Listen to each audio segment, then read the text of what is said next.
Assalamu alaikum wa rahmatullahi wa barakatuh. Hörmətli televizor qarawçılar, efirdə fikir tapşırığı. Әлеге студияда biz özümüzгә күркәм фикердәшләр эзлибез. Бүгенге тапшыруда катнашалар. Дини фикерне тәкъдим итә. Мәркәзебезнең Рамазан мәчете имам хатибы, дини блогер Султан хәзрәт Мурадимов. Assalamu alaikum wa rahmatullahi wa barakatuh хәзрәт. Ва алейкум ассалам ва рахматуллахи ва баракатуху. Хәзрәт, дини блогер дигәнгә үп кәләмәгез. Сезне бүгенге тапшыруга нәкъ шушы тема буенча чакырдык. Сезнең бар кеше дә белсен әле шушы өлкәдә дә уңышлы эшләп килүегезне. Мин аны теге дини блогер дип әйтмәс идем. Аны теге хәзрәт үз эшен эшли һәм социаль шелтәргә шушы эшне чыгарып, кешеләр социаль шелтәрләрдән хәзрәт ничек яши микән, ничек аралаша микән кешеләр белән шунда теге якыная ала аның хезмәтенә, аның шушы динебезгә, милләтебезгә хезмәт итүенә. Бик күркәм хәзрәт. Дәвәтче дә булып тора инде бу. Әлбәттә. Бер чиратта рәхмәт сезгә. Дөньяви фикерне тәкъдим итә Белем.ру порталы җитәкчесе, Татар интернетын үстерү фонды директоры Раил Гатауллин. Хәерле көн, Раил әфәнде. Хәерле көннәр, исәнмесез? Раил әфәнде, сез бүгенге көндә татар халкын китап тотарга мәҗбүр иткән шәхес буларак танылдыгыз. Гомумән, китап сезнең өчен нәрсә ул үзегезгә? Китап иң беренче чиратта белем чыганага, шуңа күрә без инде кичкенәдән хәрефләрне укый башлаганнан алып, китаптан үзебезгә кирәкле мәгълүматны табабыз һәм әгәр дә кеше шушы чыганактан мәхрүм була икән, аның димәк үсеше юк. Мин бары тик шушы мөмкинлекнең бар икәнен күрсәтеп, халыкка ирештерергә тырышучы гына. Сез үзегез китап укырга яратасызмы? Раил әфәнде, әйтеп китегез әле. Китап укырга әлбәттә яратам дип уйлыйм. Безнең күбрәк инде төгәл фәннәр буенча программалау, ягъни шундый бизнес белән бәйле, мотивация белән бәйле китаплар булырга мөмкин. Әмма ләкин әгәр дә без кеше белән аралашабыз, халык белән аралашабыз, аларга әле белем булгач ул белем бирү дигәндә аңлата бит. Белемне ирештерү өчен димәк без телне камил белергә тиеш һәм никадәр күбрәк без телне беләбез, татар телен, үз туган теленне, бит рус телен, инглиз телен, башка телләрне без шул кадәр күбрәк мәгълүматны ала алабыз һәм шул кадәр үзебезнең мәгълүматны да аларга ирештерә алабыз. Зур рәхмәт, Раил әфәнде. Без инде акрын гына тапшыруыбызның беренче өлешенә, танышу өлешенә күчәбез. Танышу өлешен башлап җибәрәбез. Хөрмәтле фикердәшләребез, танышу өлешендә кунак үз-үзе белән таныштырмый, аның эшчәнлеге турында фикердәше үз фикерен белдерә. Хөрмәтле хәзрәтебез, бүген каршыгызда Белем.ру порталы җитәкчесе, гомумән белем алуга, китапка һәм Раил әфәнде башкарган шушы татар интернетын үстерү эшчәнлегенә карашыгыз нинди? Туган тел өстендә эшли бит кеше. Әлбәттә, Пәйгамбәрбез алейһиссалату вассалам хадисләрен берсендә әйтә: Хуббул ватани минал иман. Ватаныңны сөю ул иманның камиллегендәндер ки. Шуңа күрә бигрәк тә инде ватаныңны, телеңне, үзеңнең мирасыңны тану, белү ул Аллаһ Тәгаләгә шулай ук шул вакытта якынайта торган изге гамәлләрнең берсе булып санала. Шуңа күрә сез дә теге хәзрәт вазифасын үтисез дип әйтик инде. Хәзрәтләр дә сезнең вазифаларыгызны, хезмәтләрегезне үтиләр. Без бөтенебез, Аллаһка шөкер, халыкка, динебезгә һәм инде ватаныбызга хезмәт итүче шәхесләр булып саналабыз инде, Аллаһка шөкер. Бик күркәм. Раил әфәнде, җылы сүзләр ишеттегез. Үзегезнең эшчәнлегегез турында, үзегезнең дингә мөнәсәбәтегез нинди соң? Янәшәгездә хәзрәтебез утыра. Инде җылы сүзләр ишеттем, инде үзенә күрә остаз дип әйттегез. Чынлап та мин уку йортын тәмамлап педагогика буенча, шуңа күрә без бүген икебез дә остазлар утырабыз дип уйлыйм. Әгәр дә мин дөньяви яктан остаз дип үземне сез әйттегез, шулай булсак, сез инде дини яктан остаз һәм менә бу блогерлык ул берничектә идер тискәре сыйфат була алмый, ул киресенчә ул аның бит инде төбендә атала көндәлек дип әйтергә, көндәлек алып бара дип әйбит. Әмма ләкин бу көндөлекне чын дәрәҗәдә яхшы итеп кем алып бара ала? Әгәр дә аның чынлап та дөрес, яхшы киңәшләр, мәгълүмат бирә ала торган кеше була. Әгәр дә сез шундай инде менә танылган блогер дип әйтәбез икән, бу шәхес, димәк, шулай ук бик белемле, бик тәҗрибәле һәм халыкка файдалы мәгълүмат ирештерә ала дигән сүз. Мин инде сезнең шундай кеше булугыз, шушындай кеше белән рәттән утыру белән мин бик шатмын. Аллаһ разы булсын. Шулай булсын, хәзрәт. Бик зур рәхмәт. Танышып уздык бугай. Без инде акрын гына тапшырыбызны төбелешенә, фикерләшү өлешенә күчик әле. Фикерләшү өлешен башлап җибәрәбез. Хөрмәтле фикердәшләребез, инде тамашачыларыбыз да аңлагандыр. Бүгенге тапшыруга фикерләшү өчен блогерлык темасы алынды. Татар интернетын үстерү фонды җитәкчесе, безнең танылган хәзрәтебез, блогерлык белән дус хәзрәтләребезнең берсе. Шуңа күрә беренче сораудан да башлыйсым килә, хәзрәт. Каршы килмәсәгез сездән дини сүздән башлыйк. Хәләл блогерлык төшенчәсе яшиме соң ул бүгенге көндә? Беренчедән, беләсезме, ул теге җиңел түгел. Телефонны тотып, шунда аралашып күрсәтү. Минем устазым, укытучым, шулай хәзрәт, миңа рухи устазым бик күп киңәшләр биргән. Һәм инде теге дин юлына аяк басуыма да сәбәпче булып торган шәхес буларак, ул көндәдән бер көнне сорау бирде. Син каралы, тиендә барасың, монда барасың, шуны эшлисең, тигесен эшлисең. Халык бит аны белми. Чөнки күбесе телефонда, күбесе башка социаль челтәрләрдә. Анда да күп ярамаган әйберләр дә бар. Һәм яраклы булган хәләл әйберләр дә бар. Менә шушы хәләл әйберләрне, хәләл юлларны, хәләл юллар белән Аллаһ Тәгаләгә ирештерә торган юллар белән таныштыру юлында сиңа вазифа кушам дип әйтеп куйды да, һәм инде мин инде аптырагач, ничек тотарга, ничек анда аралашырга, кайсы тишегенә карарга, ничек теге сөйләргә дип, шул хәтле җайсыз, уңайсыз беренче мәртәбә белән теге телефонны тотып, оялып беттем, ничек инде менә моны чыгарып була. Аны бит инде теге гадәти тормыштагы үзеңне ишетү, үзеңне күрү кырыйдан. Ул бөтенләй теге ул авыррак дип әйтим, психологик ягыннан да авыррак. Әмма ләкин Аллаһка шөкер, Аллаһ Тәгаләнең рәхмәте белән инде Аллаһ Тәгалә теләгән әйбер булса, Аллаһ Тәгалә үзе юлларын ачып җибәрә. Шул ук мизгелдә бер никах белән килгәннәр иде. Һәм никах укытканда бик атаклы блогерга никах укытырга туры килде. Хәзрәт югалтасың шушы сәләтеңне. Каралы күпме вәгазьләр, каралы шундый вәгазьләрне күптән ишеткән булсам, күптән намазга басар идем дип, бу инде әйдә мин сине укытам дип, әкрен-әкрен теге аңлатты, кайсы җиреннән тотырга, ничек тотырга телефонны, әкрен-әкрен ул беләсезме, теге Аллаһ Тәгалә тарафыннан бар сынаулар. Бар шибәрлек дә сынау, ямсызлык дә сынау. Һәм мәшһүрлек дә сынау, һәм мәшһүрлек нәрсә белән сынау? Менә блогер бит мәшһүр кеше, аны карый, туктале анарга тиң булырга тели, бәлки. Бәлкем шушы блогер теге ул үзенең мисалы белән кешеләрне теге туры юлга да бастырырга мөмкин, һәм адаштырырга да мөмкин. Шуңа күрә Аллаһ Тәгалә алдында ул җаваплылык.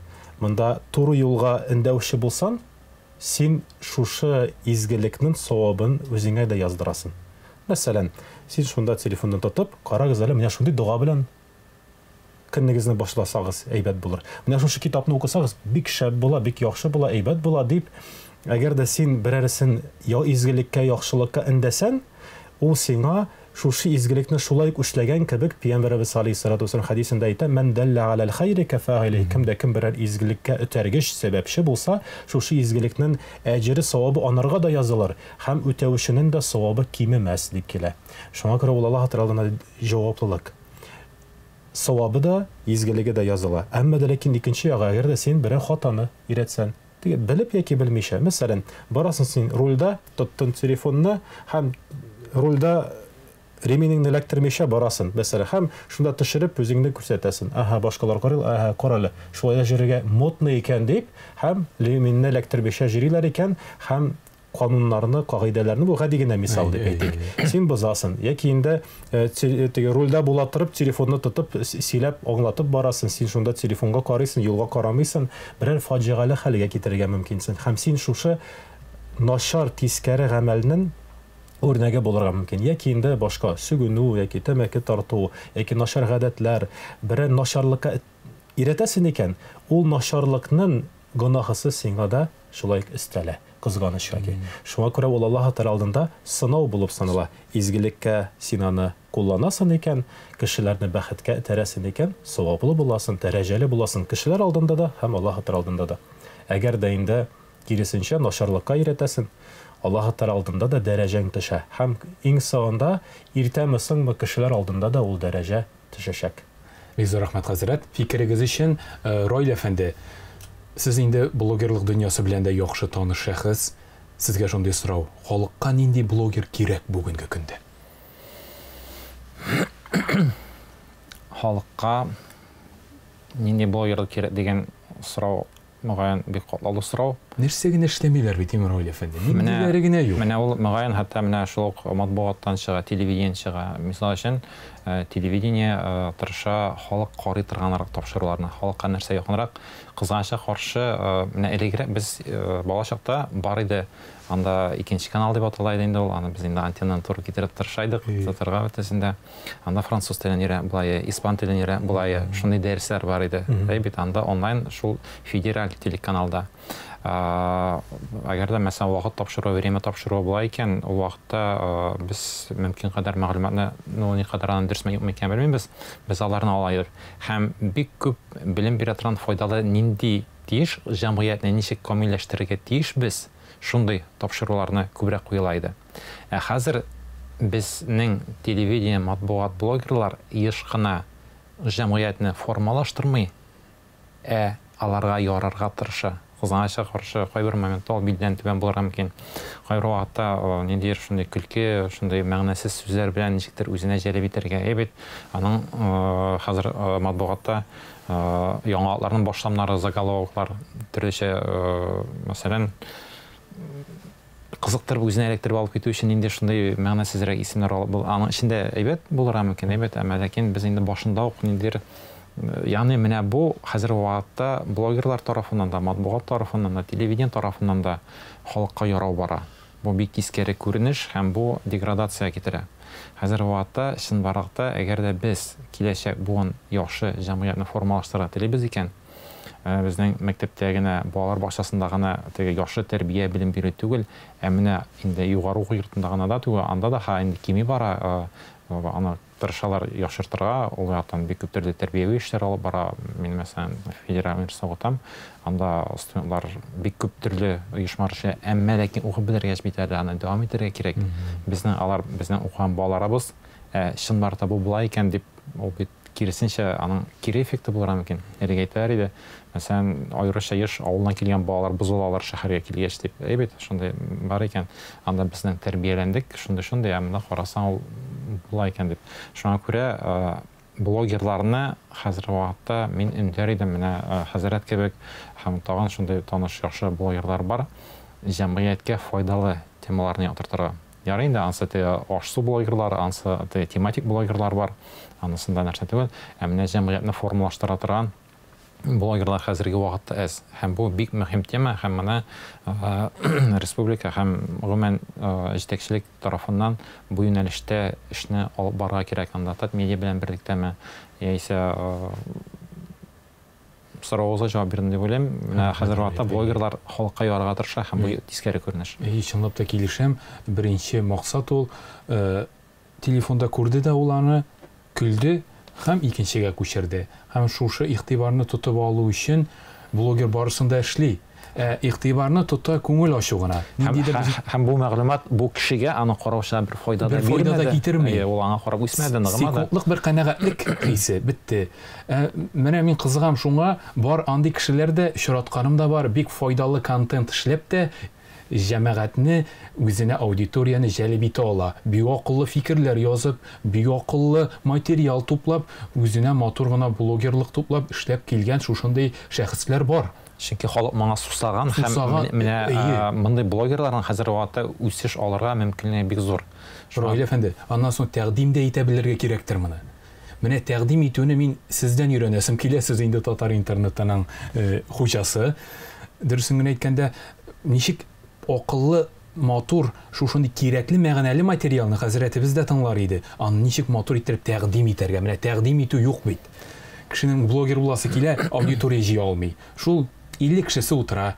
1-2 айдан 70 кеше була, ләкин кирәк бит меңнәр. Ниятеннән дә торадыр, бәлки. Шулаймы? Әгәр дә кеше ният буларак теге кеше күбрәк җыярга ниятләсә, ул вакытта анарга авыррак була. Мәсәлән, теге дини блогер буларак, мәсәлән, мин теге вәгазьләрне чыгара башлаганда, куясың син алдыңда, кешегә вәгазь сөйлисең.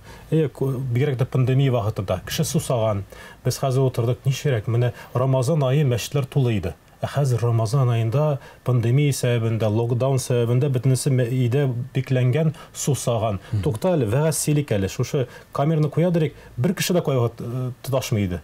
Әмма дә әкрен, иң соңында башка чит илләрдән, Австралиядән, Америкадан кешеләр шушы дуалар укыйсын, вәгазь сөйлисен кешегә, башка дин әһелләре дә шунда карап, каралы шулай да була икән, каралы яхшы үрнәк бит дип, шунда Аллаһ Тәала алдына илаһи максат куйсан, Аллаһ Тәала разый булыр микән шушы контент чыгарсам, шушы мәгълүмат сөйләсәм, разый була икән, шуны эшлим. Әгәр дә разый булмый икән, нишләп мин аны эшлимсен? Аны гынахым гына теге истәлер, аны теге Аллаһ Тәала разый булса, әле теге кеше генә түгел, фәрештәләр дә күрә бит.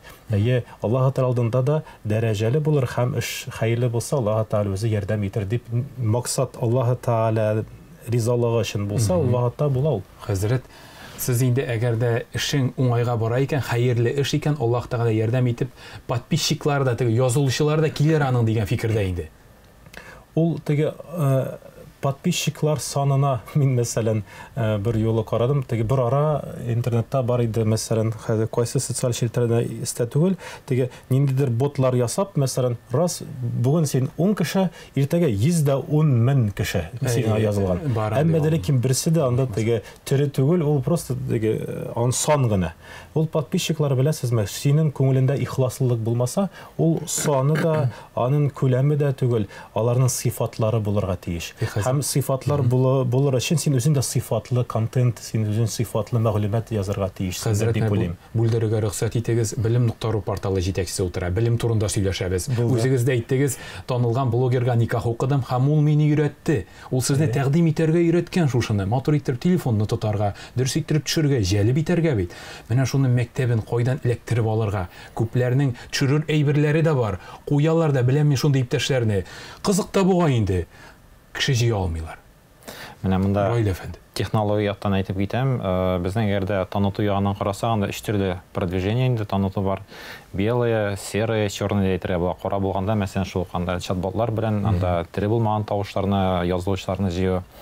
Әгәр дә ак була икән, димәк бу чын гадел, чын кешеләрне, туганнар, танышлар анда берсе икенчесенә ирештереп, шулай итеп таныту, бит бу реаль кешеләрнеке. Өченче вариантта монда инде ике технологияны да аз-азлап кушу була, ягъни сере булган чагында бу иң отышлы вариант дип уйлыйм, чөнки син аудиторияны җыясың һәм нинди технологияларны беләсең. Бу юнәлеш инде атала SMM дип, social media marketing, ягъни ул социаль медиа белән идарә итү дигәндә. Моның әлбәттә төрле курслар бар. Татарстанда мин аның кадәр SMM белгече дип 100% әйтә торган кешене әйтә алмас идем. Анда Мәскәүдә, Питерда, чит илләрдә андый кешеләр бар. Әмма ләкин бездә дә инде 50-50 дип әйтгәндә 50-50 андый шәхесләр бар. Бу укучыларны, бу шәхесләрне табуы шактый кыен. Монда өйрәнергә кирәк.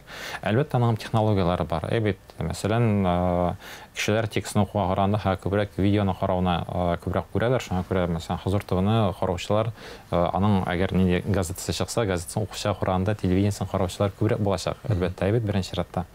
Шуңа күрә монда белергә кирәк технологияларны, SMM-ның бөтен нигезләрен укырга, өйрәнергә, аның бушлай да бар, түләп тә укырга була. Мин тәкъдим итәм, кем блогер булырга тели, менә бу SMM буенча карап, нитеп укып карап чыгарга, аны башта бушлайыннан башларга, әмдә профессиональ беләсен килсә, аннары нидә укырга кирәк була. Икенчедән, шул эшләр дибез, мәсәлән, рилслар, кыска видеолар, шулай отышлы кешеләр карыйлар, ничек тә вакытны уздырырга, аларны җәлеп алып кирип китә. Кешенең хәзер вакытта шул кадәр күп видео контентка ияләшеп килә, ул хәтта аңа видеоның кызыкламы юкмы икәненә 2 секунд вакыт җитә. Ул аны 2 секундтан аны карап бетерми, хәтта текстны укыту түгел инде, хәтта видеоны да карап бетерми. Шуңа күрә иң беренче секундларыннан җавап итә белергә кирәк. Һәм кешенең психологиясының үзгәрә, халыкның, караучының кеше кинәт кенә бер төрле темадан икенчесенә күчә. Мәсәлән, ул карады псине, икенче этне карады, өченче чаңгычны карады, дүртенче футболистны карады. То есть аның баш мие шул кадәр тиз оператив эшкәртә. Мәсәлән, без 60-нчы еллардагы яңалыклар тапшырган, время тапшырган карасак, анда тыныч кына, матур гына сөйлиләр иде. Бит. Һәм менә хәзерге блогерларны алып баручыларны тыңласаң, радио алып баручыларны, аларның тизлекләре 3-4 тапкыр. Хәтта безнең мессенджерларда да, WhatsApp'та, Telegram һәм башка мессенджерларда тавышны тыңлаганда 2 тапкыр тизәтеп тыңлау мөмкинлеген бар. Мәсәлән, түгел, чөнки вакытны тизрәк, чөнки ул аңа ияләшкән, тиз кабул итәргә. Шуңа күрә менә технологияләр бар һәм шул вакытта Аллаһ Тәгалә дидек, һәм шундый әйбер бар, кешенең үзенең бар харизма дигән әйбер. Кеше матур да булмаска мөмкин, кешенең сөйләмендә кимчелекләр булырга мөмкин. Ул аны ничектер Жириновский стилендә сөйләргә мөмкин, бит. Мин аның телен камил дип әйтмим, мисал өчен, әйме. Менә Гөлнар Сафаровның мәсәлән үзенең үзенчәлеге бар. Тагын инде алып баручылар, аларның шушы харизма телдә, сөйләмдә балары инде үзенең вокал данныйларны, тавышны камилләштерергә кирәк. Һәм үзеңнең әйтүеңне чын күңелдән ирештерергә кирәк. Әгәр дә син чын күңелдән әйтәсең икән беренчедән, икенчедән син үзеңнең шушы юнәлештә профессионал икәнне күрсәтеп, аңлатып, кешегә чынлап та файда бирә аласың икән, ул вакытта сез чын блогер булып үзегезгә аудитория җыя аласыз. Димәк, нәрсә кирәк? Иң беренче чиратта чын күңелдән әйтү, бөтенсен эчкерсез, ялганламыйча үзең белгәннәрне ирештергә. Икенчедән профессионал булу үзелешендә. Әгәр дә син профессионал түгел икән, син менә шул ялгыш, хаталы мәгълүматны ирештергә мөмкинсең, һәм күпме кеше синең арттан шул хатаны кабатларга мөмкин.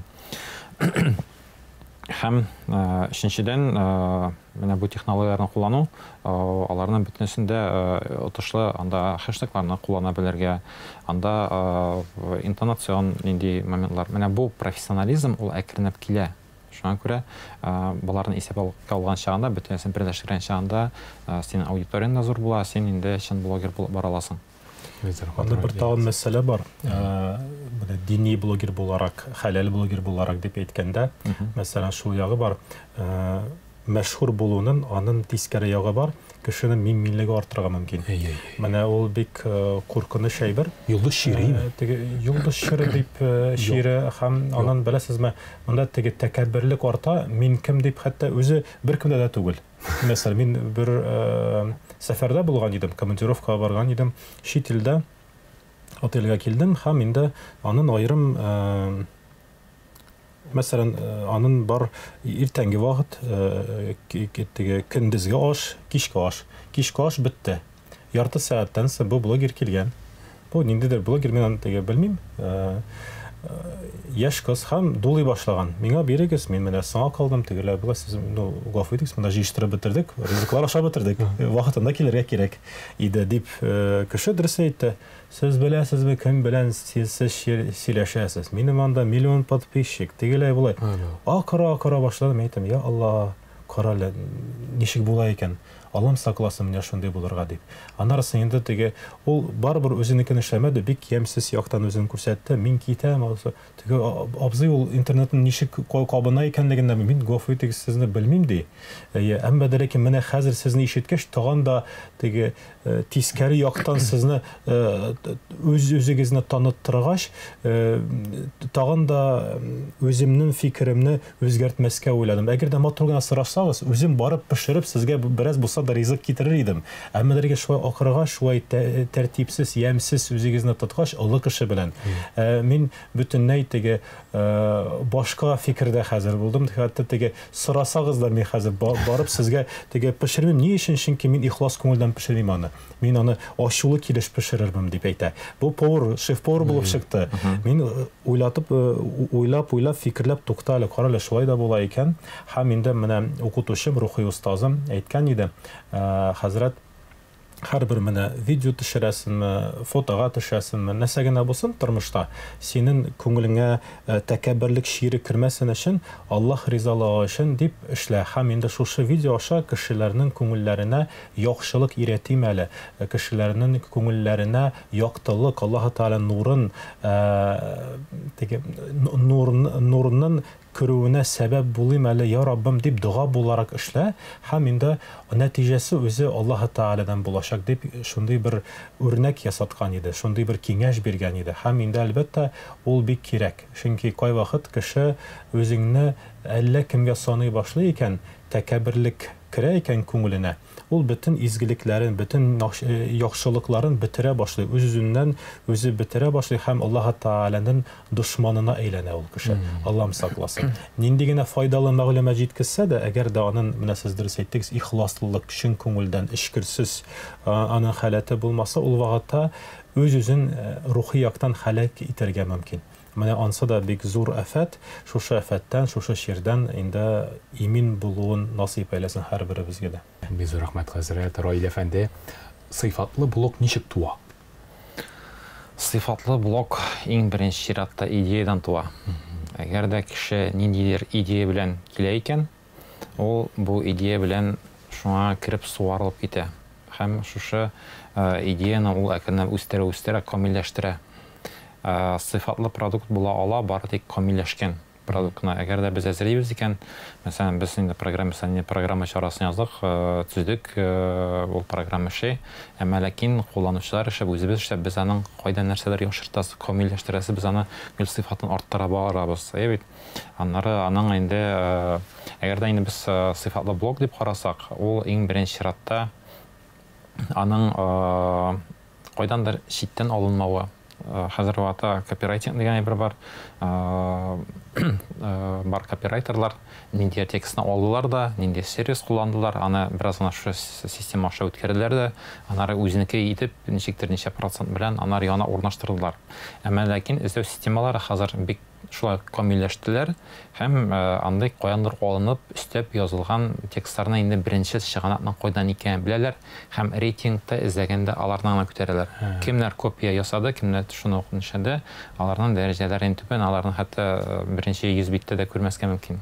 Шуңа күрә сыйфат була, әгәр дә син үзең язган мәгълүмат булса, үзең ясаган видео, үзең төшергән аудио булса, шул ук әгәр дә син үзеңнең сөйләмеңдә мәсәлән син мотор дип шигырь укыйсың һәм куясың дия ниндидер фонда аудионы. Әйбәт, мәсәлән без аны YouTube-ка яисә кайда куйган чагында анда сервиста шуна ук анда нинди аудио кулланылган, нинди видео кулланылган, нинди текст кулланылган, алар инде ачыклый беләләр. Һәм инде синең никадәр уникаль мәгълүмат урнаштырмауны билгели ала торган мөмкинлекләр бар. Хәзер вакытта бик нык үсеш ала искусственный интеллект дигән ясалма интеллект, шәкле фәһем дип әйтәләр, әйбәт. Менә бу ясалма интеллект шулай ук бик күп мәгълүматны анализлау системасы нигезендә ул аны мәсәлән син белән аралаша, җавап бирә ала, сиңа тиешле мәгълүматны ирештерә ала һәм башка эшләрне башкара ала. Һәм менә ясалма интеллект барлыкка китерүгә нәкъ менә шушы сервислар ярдәмчел булдылар. Һәм ясалма интеллект үзенә караганда сыйфатлы бер түгел, ул уже әзер мәгълүматны. Ясалма интеллект әлегә үзе уйлап чыгарып аны кадәр шигырь язмый, ул ниндидер базаны кулланып яза. Бездә шул ук инде 30 хәрефне кулланып сүзләр язабыз дип әйтү түгел. Әмма ләкин мәсәлән Тукайга ярып, Җәлилгә ярып, Такташка ярып шигырь язучы була бит. Аның стилен саклап. Әлбәттә ул аны нишли билгели, әмма ләкин ул аның стиле түгел. Әгәр дә мәсәлән без билгелибез икән бер язучыны, шагыйрьне, бу буның стиле дип әйтәбез, һәм аны әллә кайдан таный алабыз.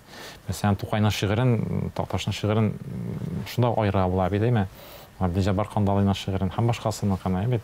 Әгәр дә без нинди әсәрне карыйбыз икән, бу Толстойныкы икән, бу Тагын кемнеке икән, Мөхәммәд Мәхдиевнеке икән дип билгели алабыз.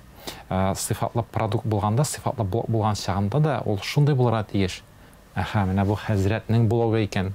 Әгәр дә ул аны хәтта нишәдә, әмма ләкин аның стиле буенча аныкы түгел микән, шуныкына ошаган дип, ягъни шушы сыйфат инде нинди бер образга әйләнә. Шуңа күрә сыйфатлы блог ул әллә кайдан, әллә кемнәр күп кеше тарафыннан танып була торган контент. Бу очракта сыйфатлы блог дип атала. Шәрехеңне дә булдырып, почеркыңны шәрехең булу. Рәхмәт, Раил әфәнде. Аннан соң сорыйсым килгән иде инде, шул вакытта тапшыруыбызның фикерләшү өлешенең финал соравына да килеп җиттек. Блогерлыкны киләчәге нинди? Раил әфәндедән башларбыз. Бу эш башланганда күпләр әйтте, вакытлы мавыгу гына булыр бу. Ләкин күрәбез, инде дистә еллар узып бара, блогерлык яши һәм чәчәк атасыман әлдә. Ройль әфәнде, шулай да блогерлыкны киләчәге нинди? Блогерлыкның киләчәге хәзер камилләшү ягында. Блогерлар саны үсәчәк, ләкин анда шул сыйфатлы блог дигәннәр алар барыбер күп булмаячак. Монда инде үзара конкуренция көрәш шикелле әйберләр булачак. Бит сыйфатлы контентка. Блогерларга карата, менә инде мен блогерларга да һәм блогларны укучыларга да икесенә ике төрле киңәш бирәс килә. Блогерларга инде киңәш әлбәттә халыкка ярар гына тырышу, үзеңә профессионал булырга һәм әгәр дә синең дәрәҗәң, көчең, аудиторияң арта икән, син үзеңне югалтмыйча алга таба барырга кирәк. Әлбәттә кеше үзгәрә, тормыш үзгәрә, аңа һәрвакытта суда гел бер турыгына йөзмәй бит анда. Каршында нәрсә очрый икән, таш, балык һәм башкасы, корабль ул бит үзгәртә, ләкин агуын дәвам итә. Кеше дә үсешен дәвам итәргә тиеш, ләкин аның эчке максатлары ул менә алдында торган миссиясыннан үзгәрергә тиеш түгел. Блогерларга шундый киңәш, алар сыйфатлы блог өстендә эшләсеннәр. Ләкин блогерларга караганда иң төп киңәшләр шушы блогларны караучыларга. Мен инде әдәби марафон дигән проект безнең бик үсеш ала, кешеләр бу юнәлештә үсә. Сәламәт иртә проекты, тәмле марафон, авылым гүзәллеге менә марафоннан башлана. Без инде һәрбер кешеләр белән иң беренче чиратта башта интернет менә 4-5 ел элек анда татарча аралашкан чагында, әле хәзердә күп кешеләрдә кызганычка каршы бар, татар хәрефләре кулланмыйча. Менә хәзер вакытта бер генә әдәби марафончы да татар хәрефләре белән язмаган кешегә инде сәерсенеп карый. Мәсәлән, салам, сәлам, башка шундай язу. Инде алардан сәер бөтен кешенең бу кеше надан икәнен күрсәтә. Татар хәрефе белән дә яза алмый. Ничек инде моның белән аралашу, ягъни нинди бер образ фарлыкка килде. Һәм менә блогларны укучылар да блогерларны камилләштерергә тиешләр. Әгәр дә сыйфатлысыз бар икән, нинди контент, көлкеме, дуракмы, аңгырамы, шуның мәгънәсе бер бар икән, карамагыз, зинһар, карамагыз дуслар, андый блогларны. Аларны үзегезнең исемлектән белергез. Менә бу блогерларның сыйфатсыз контент ясаган өчен аудиториялар кимесен, алар үсмәсеннәр. Менә сыйфатлы әйберләрне карагыз, ныгыз, яхшыны укыгыз, камиллеккә, менә чисталыкка, үсешкә омтылыгыз. Хәзрәт, минем үземнең дә игътибар иткәнем бар. Шундый кай вакыт мәгънәсез материаллар килеп чыга. Мисал өчен, мөселман бәдрәфендә Müslüman kişisinin medrefine kilgen bir kız kirib otura da şişe bilen su tura hemen içip kuya. Su iken, uңайлы iken. Менә шундый мәгънәсезлекләрдән ничек читтә булырга һәм нәрсәдән шоу, тамаша ясарга ярый соң. Кеше фаҗигасына, кеше үлде, блогер йөгерә шунда, ниндидер аудитория җыярга. Нәрсәдән тамаша ясарга ярый, нәрсәдән халыкны җыярга ярый, нәрсәдән ярамый. Шикне кайдан белергә? Дини фикерне ишетеп китик әле бу турыда. Әлбәттә, bir критерий бар. Аллаһ Таала шушы мәгълүматтан, шушы гамәлдән разый булыр микән, юк микән? Ул кешеләргә файда китерер микән, юк микән шушы мәгълүмат? Һәм инде өченчедән, әгәр дә шушы мәгълүматны кешеләр белмәсәләр, аларның тормышлары теге яхшы якка яки начар якка үзгәрер микән? Шушы критерийларга таянып, кеше үз-үзенә җавап бирә ала. Әлбәттә, кешенең үзенең теге мәсәлән рухи яктан тулы кешегә ул менә шушы әйбер мәгънәсез. Әгәр дә кеше үзе рухи яктан тулы булмаса, анарга теге ул аера белми, кайсы җирдә сыйфатлы контент, кайсы җирдә теге үзенә дә ул теге ул мәсәлән аера белми икәнлеген. Шул мәсьәләдә, шушы исәбендә иң сагында аның теге килеп чыкмый теге аңлавы дип әйтик инде. Монда балыкчыны ерактан күрә дип әйтәләр бит инде. Монда да инде шулай ук, әгәр дә кеше үз өстеннән эшләсә, рухи яктан үссә, ул шушы контентны шул ук мизгелдә карамыйм дип, мәсәлән, агулыгым да бар, һәм яхшы сиңа көч-куәт бирә торган, тукландыра торган гәмбә бар. Син беләсең, шушы поганка, кызыл, матур, ямьле булса да, теге ерактан ук 10 метрдан күренә торган булса да, син аны килмисең, чөнки ул авылы. Монда киләсең, ул кашырылган булса да, анда ак гәмбә. Теге яфрак астында, ләкин син иелеп, нитеп, табып, үзен кисеп аласың. Менә шулай ук теге син сыйфатлы әйбер белән күңелеңне, йөрәгеңне, уй фикерләреңне тутырсан, иң соңында җимешләрен дә, синең телең дә, синең гамәлең дә саф, чиста булыр. Без рәхмәт фикердәшләр, матур, файдалы фикерләргә килдек бугай. Без инде акрын гына фикерләшү өлешен тәмамлап, тапшырыбызны йомгаклау өлешенә, нәтиҗәгә күчәбез. Нәтиҗә өлешен башлап җибәрәбез. Хөрмәтле фикердәшләр, нәтиҗә өлешендә дөньяви фикер, дини фикер, үзегезнең күңелегездә борчыган бер сорауны үзегезнең фикердәшегезгә яудырырга тиеш буласыз. Раил әфәнде, сезнең күңелегездә борчый бергән бер дини сорау бардыр. Хәзрәт янәшәгездә рәхим итегез, үзегезне борчыган бер дини сорауны хәзрәтебезгә. Бардыр аны сорау, чөнки безнең арабызда бар. Мәсәлән, дин, мин дини кеше, мин мусульман дип йөри торган кешеләр бар. Әмма ләкин аларда хисетлелек, аларда гайбәтчелек, аларда менә бу кешеләр алар үзләрен мусульман дип әйтә аламы, дини кеше дип әйтә аламы? Һәм бу кешеләрне ничек менә шушы блоклар аша камилләштереп, яшыртып, бу сыйфатларны киметеп булыр икән? Чөнки, мәсәлән, эши башлаган чагында, бу шундай дини кеше намазын укый, яхшы кешедер дип аның белән бергә эш башлыйсың. Әмма ләкин эш барышында аның инде бөтенләй хисетлелеге, там башка шундай тискәр сыйфатлар ачыла һәм аны яшерми дә. Һәм шул вакытта менә ничектер бу капма-каршы булырга тиеш түгел. Әгәр дә кеше үзен шундай эшкерсез, иманлы кеше дип әйтә икән, ул сүзендәгесе аның гамәлендә булырга тиеш. Менә блогер, дини блогер буларак бу юнәлештә ниндирәк эш алып барсак, бәлки мин бердәм белән дә сез үзегез һәм башка шундый блогерлар ничек файдалы булыр, ничек менә бу юнәлештә дөрес эш алып барырга. Бу Раил әфәнденең шәхси тәҗрибәсе дә һәм күңел ачысы да инде хәзрәт. Рәхим итеп җавап биреп итегез әле. Дөрес әйткәндә, ул һәрберебезнең күңел ачысы дип әйтик инде. Монда шөрен төрле кеше. Шундай як бар. Беренчедән, хатасыз кеше юк бу дөньяда. Юк. Хатасыз кеше юк.